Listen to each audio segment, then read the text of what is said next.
My name is Joe Friedoff, and I am the author of Michigan's K-12 Virtual Learning Effectiveness Report for 2017-18. My goal for this presentation is to communicate some of the key trends and statistics observed in the report, which provides a comprehensive picture of the 2017-18 school year.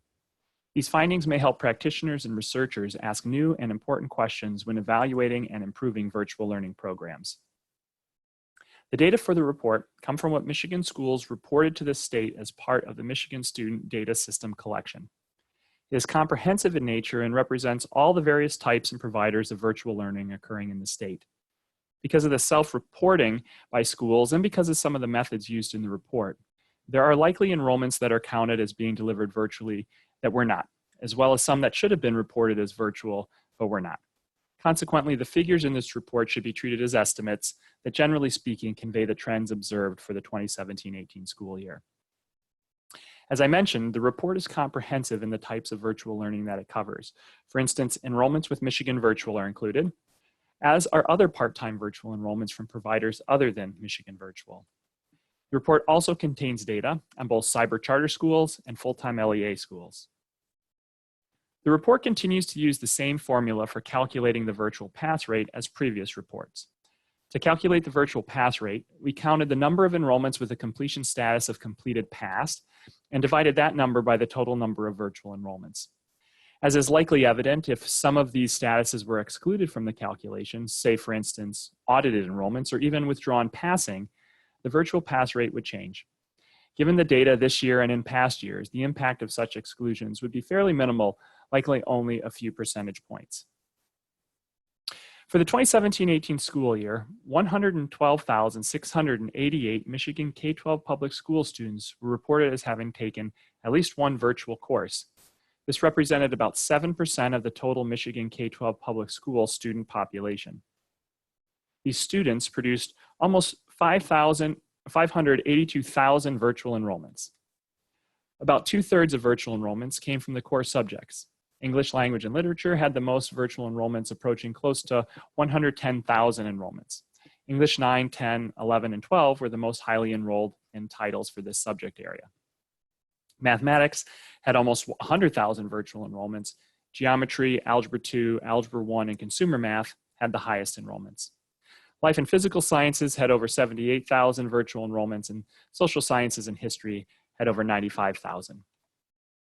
Students in grades 9 through 12 accumulated 78% of all virtual enrollments. This is consistent with past years. Almost 600 Michigan school districts reported at least one virtual enrollment. This represented approximately 2/3 of Michigan public school students. In terms of the number of schools, 1,158 schools reported having at least one virtual enrollment. 56% of these schools reported 100 or more virtual enrollments. It may be worth mentioning that 17% of schools reported having less than 10 virtual enrollments. Thus, only about a quarter of schools fell somewhere in between. While one would expect the higher enrollment schools to have a larger impact on the data, we think it's important to keep in mind that 97% of the state's virtual enrollments came from 653 schools with 100 or more virtual enrollments. Collectively, the state's overall virtual pass rate for the year was 55%, the same as the prior year. However, there exists important variation to consider when interpreting this statistic. The pass rate varied by school emphasis. For instance, schools whose emphasis was alternative education had a pass rate of just 44%. 25% of schools were considered alternative education schools, and they generated almost 41% of the virtual enrollments. General education schools, on the other hand, had a 63% pass rate. They represented 74% of schools, but only 58% of the virtual enrollments. 289 Michigan public schools had a school-wide virtual pass rate of 90 to 100%. 53% of schools had a pass rate of 70% or greater. Clearly, there are virtual models at play in Michigan schools that are working, but not enough of them. 43% of virtual enrollments came from full-time virtual enrollments. Part-time virtual learning schools using virtual learning to supplement face-to-face learning accounted for about 58% of the enrollments. There were clear performance differences across these three types. Michigan virtual enrollments had the highest pass rate at 79%. It also appeared that schools enrolled more successful face-to-face learners into Michigan virtual courses, but used other virtual providers for their students who were struggling face-to-face. Full-time programs are seeing their rates significantly impacted by incompletes and students withdrawing. 57% of virtual learners were classified as living in poverty. This is about 7% higher than the K-12 statewide average of students eligible for free or reduced lunch, which was 50% in the fall of 2017. Students living in poverty took 66% of the virtual enrollments for the year. Thus, they accounted for a disproportionate amount of the enrollments. When it came to performance, students who were not in poverty had a 69% pass rate in their virtual courses. Unfortunately, those in poverty passed their virtual courses less than half the time. Generally speaking, students taking fewer virtual courses experienced greater success. Students who took only 1 to 2 virtual courses during the year had a 76% pass rate. Students who took 5 or more virtual courses had a pass rate that was only 51%. 49% of virtual learners passed every virtual enrollment they took. 23% of virtual learners did not pass any of their virtual enrollments. That leaves a little over a quarter who passed some, but not all of their virtual courses. For more than the 26,000 students who did not pass any of their virtual courses, 42% only took 1 or 2 courses. On the other hand, almost 12,000 students did not pass 5 or more of their virtual courses, and a staggering 3,005 students did not pass 11 or more virtual courses. Further analysis of the 3,005 students showed that over 1,400 of them came from full-time PSA schools and over 500 came from full-time virtual LEA schools. About 1,000 were enrolled in part-time virtual learning programs. 83% of the 3,005 students were in poverty. An even deeper dive into what is going on with these students shows that it's not exactly that these students are failing their online courses, though that is happening. Rather, we see huge numbers of these enrollments ending in withdrawn statuses or incompletes. For instance, the percentage of enrollments ending in incompletes for students who fail all of their courses is double that of the general population, and the withdrawn percentages are over 50% for these groups, much higher than the 20% average for all virtual learners. Despite those troubling statistics, the report also shows students and programs having success with virtual learning. Close to half of the students who took at least 1 virtual course passed every one of their virtual courses. That was almost 178,000 enrollments from students who were always successful with virtual learning. A quarter of Michigan schools had online pass rates of 90% or higher, and over half of Michigan schools achieved a school-wide pass rate of greater than or equal to 70%.